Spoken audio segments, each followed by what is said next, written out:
Ibu Bams Samsons Desire menceritakan kronologinya ketika sudah tidak tinggal bersama dengan suaminya, Hotma Sitompul.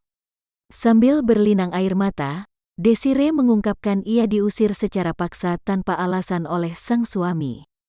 Jadi saya cerita sedikit kronologinya. Sejak tanggal 7 Februari tahun 2021 saya diusir secara tiba-tiba oleh Bapak HS. Saya juga gak tahu penyebabnya apa diusir, ucap Desire disertai isak tangis, Jumat tanggal 26 Maret tahun 2021. Menurutnya, sang suami sudah tidak ingin lagi dirinya berada di rumah yang ia tempati di Jalan Pangeran Antasari, Jakarta Selatan.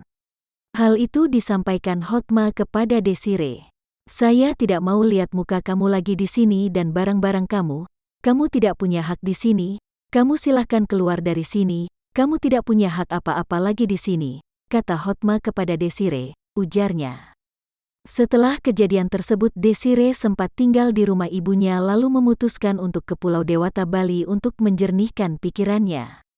Saat dirinya di Bali, sang anak Priyanka Reguna Bukit dihubungi oleh orang tuanya, Hotma Sitompul, yang menyuruhnya untuk mengemas barang-barang lalu meninggalkan rumahnya.